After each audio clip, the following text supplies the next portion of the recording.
이 그때 언뜻 내비치는 거로는 조국 그 후보 지명자였지 당시에 네네네. 장관 지명자가 적절한 시기에 사퇴를 하는 게 예. 대통령 부담을 덜어드리는 길이다.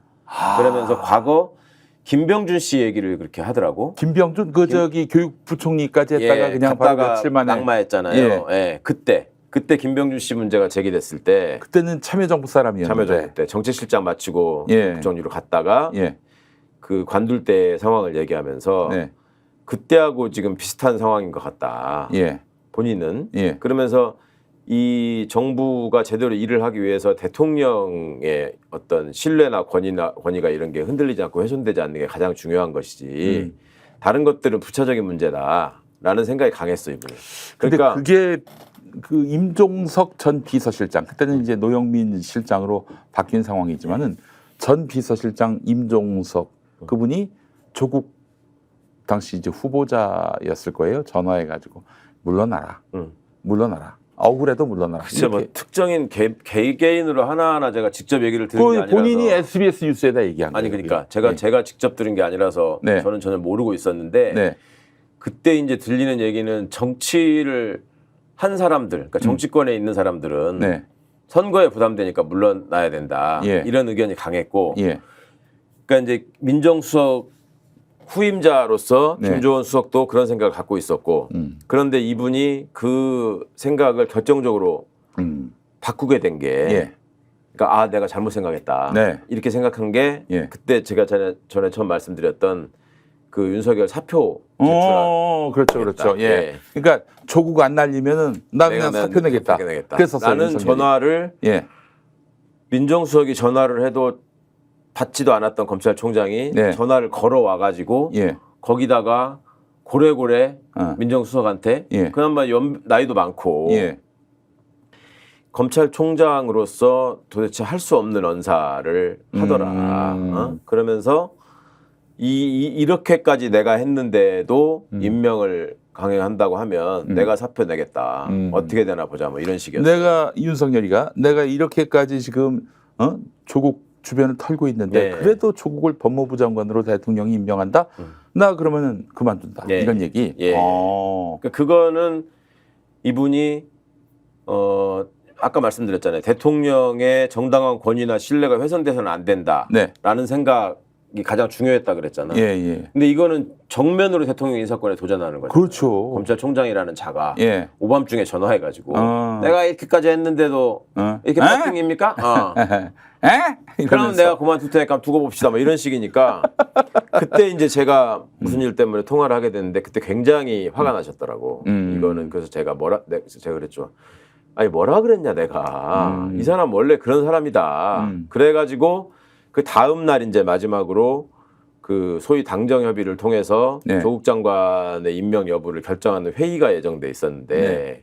그 전에 미리 민정수석이 올라가서 예. 대통령한테 보고를 드린 겁니다. 이런 전화가 왔고 네. 이 오만방자한 태도가 예. 모든 거를 설명해 주는 것 같다. 그러니까 대통령이 사표 받아라 이렇게 말씀하셨는데 네. 그러고 나서 날이 밝으니까 기자가 아니 그냥 홧김에 한번 해본 얘기지. 뭐 윤석열이 사표 낸다는 소리는 아니었다. 실제로 사표 받아오라고 예. 박형철 비서관한테 예. 사표 받아와라 가서 예. 했단 말이에요. 예. 근데 박형철이가 가니까 예. 지들 둘이 짬짬이를 했는지 어쨌는지 하여튼 예. 그냥 화가 나서 한번 해본 소리지 뭐 예. 이런 게 있었죠. 민정수석한테 아니 그렇게 박형철을 통해서 그렇게 보고를 한 거지. 그렇다면은 그 차후에라도 예. 더 안고 갈 수가 없는 사람이다. 그럼 조국 장관이 그때 사표를 냈잖아요. 얼마 안 있어서 그때 같이 윤석열도 그만두라라고 할 수는 없었을까요? 아니 그것도 물론 예. 저 같은 사람이야 당연히 예. 그런 주장을 하지 않았겠습니까? 네. 근데 이제 그때의 정무적 판단을 한다는 사람들의 생각은 뭐냐면 네. 이게 저렇게 수사를 떠들썩하게 시끄럽게 해서 네. 지금 결과물이 별로 이렇게 나오지 않을 것 같은데 네. 그렇게 해서 나오지 않으면 네. 그거 자업자득으로 본인이 다 네. 떠안고 망가질 텐데 네. 굳이 저거를 지금 상황에서 그 임기가 보장돼 있는 공무원에 대해서는 네. 임기를 보장해야 된다는 대통령의 일종의 집권 철학이 있었거든요. 아이고. 근데 그거를 깨면서까지 원칙을 예. 깨면서까지 그렇게 해서 예. 저 불안당을 자랑처럼 보이는 사람을 굳이 키워줄 필요가 없다. 네. 라는 판단을 한 사람들이 우세했었어요. 그러니까 그때는 지금 와서 생각해 보면 네. 너무나 아쉬운 판단이고 그 점에 대해서 많이들 비판을 하시지만 네. 당시로 돌아가 보시면 아니 이 사람이 뻔히 앞에서 얘기하고 뒤에 가서 거짓말하면서 뒤통수 치는 게 한두 번이 아니었거든요. 네. 그러니까 어떤 순간이 되면 와가지고 항상 그런 수법을 썼었어요. 머리를 조아리면서 제가 뭐 그래서 제가 그런 거 아니고. 네? 그러면 이제 한번 사람들이 한 번만 보자. 그러니까 옛날에 히틀러가 그렇게 했다는 거잖아. 네. 여기까지만 주면 내가 더 이상 침략 안 하겠다. 그렇지. 여기까지만 하면 안 하겠다. 예. 거의 흡사한. 그러면 그때 당시에 이거를 이렇게 이만큼 달라고 했을 때 야 안 돼 임마. 그러고서 전쟁을 먼저 선포하느냐. 예. 아니면 이걸 주고 달래가면서 예. 제가 저것 때문에 주저앉을 상황을 만드느냐. 네. 이런 판단이 항상 필요하잖아요. 그래요. 아유 참 윤틀러를 조기에 알아보시고 공직기강 비서관일 때 윤석열 안 된다라고 보고서를 쓰신 분이 바로 우리 최강욱 전 의원님이십니다. 그러니까 고수입니다. 그러니까 고수예요. 고수. 고수라서 그런 건 아니고. 아니 조국 민정수석도 반대했던 거 아니에요. 네, 그렇죠. 네.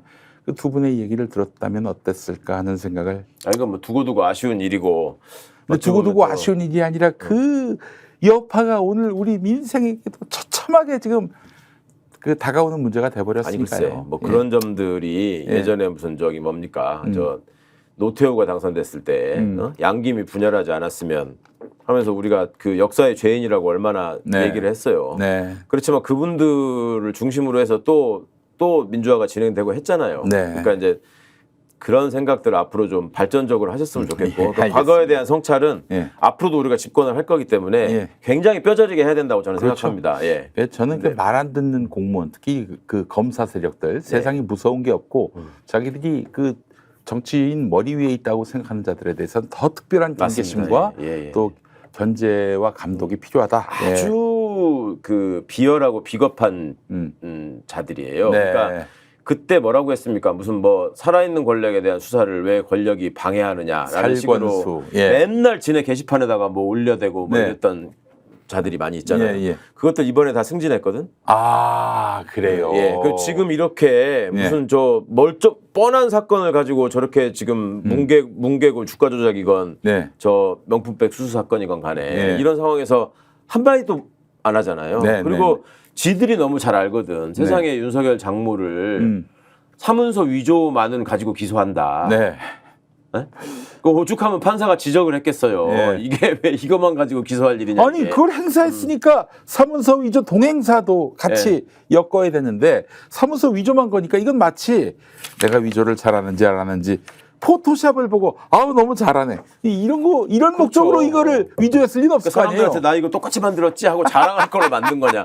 그러니까 실무를 조금이라도 해본 사람은 사문서 위조 동행사, 그래서 동행사라는 말이 붙은 거예요. 원래는 사문서 위조 행사죄인데 위조 사문서 행사죄인데 항상 같이 다니기 때문에 문서 위조 동행사. 그렇죠. 그 다음에 요거가 노리는 게 뭐였냐. 항상 사기가 따라가는 거거든. 그렇지 않으면 뭐하러 그걸 위조합니까? 근데 사문서 위조까지만 하고 동행사 행사도 빠지고 사기를 빼고 다 뺐어.